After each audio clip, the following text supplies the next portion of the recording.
بسم الله الرحمن الرحيم، وبه نستعين، الاجتهاد منا والتوفيق من الله عز وجل. إذا نبدأ أول درس من برنامج علوم الطبيعة والحياة لسنة أولى متوسط حول مصدر وتركيب الأغذية.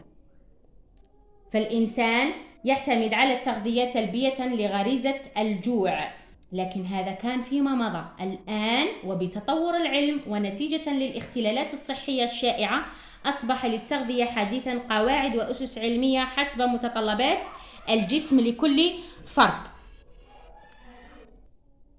إذن نبدأ النشاط الأول لمصدر الأغذية بتحليل نتائج تجريبية 3. التجربة الأولى تتمثل في تعريض قطعة لحم غضة للحرق التام. الحرق التام أي إلى غاية أن يصبح رمادا.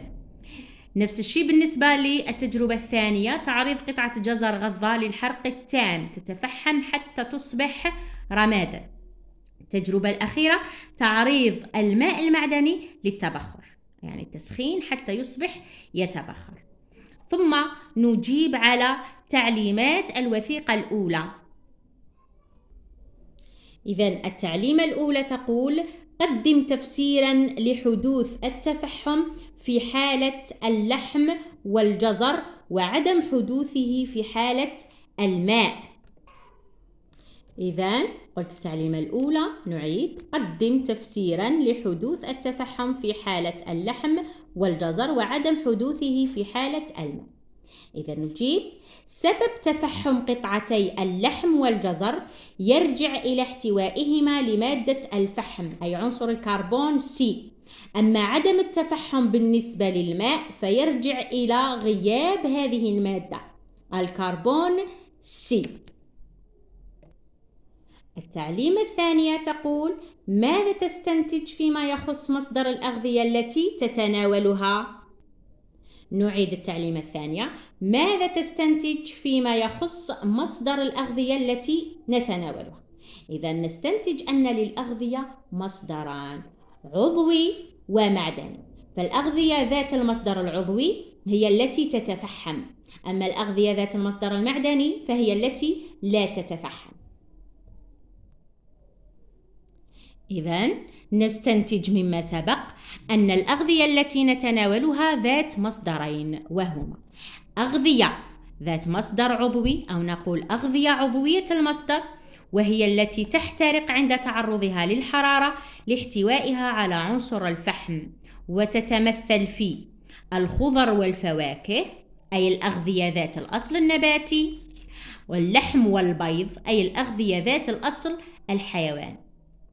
أما المصدر الثاني للأغذية فهي أغذية معدنية المصدر، وهي التي لا تتفحم، فهي لا تحتوي على الكربون سي، وهي في نفس الوقت من أصل معدني كالماء وملح الطعام. الآن نختم درسنا بتطبيقين بسيطين من أجل ترسيخ وتوضيح المعنى والمفهوم أكثر. في التطبيق الأول يطلب منك تلخيص ما توصلت إليه في مخطط تبرز فيه مصدر الأغذية المتناولة. ما عليك إلا إيقاف الفيديو والمحاولة، ثم الرجوع إلى الفيديو ومقارنة الأجوبة أو إجابتك مع إجابة الفيديو. ها هو الآن لدينا مخطط بسيط تلخيصي لمصدر الأغذية. إذن للأغذية مصدران، أغذية عضوية وأغذية معدنية، حيث أن للأغذية العضوية أصلان، أي هي أغذية ذات أصل نباتي وأغذية ذات أصل حيواني، أما الأغذية المعدنية فتكون دائما نفس الأصل معدنية. الآن إلى التطبيق الثاني.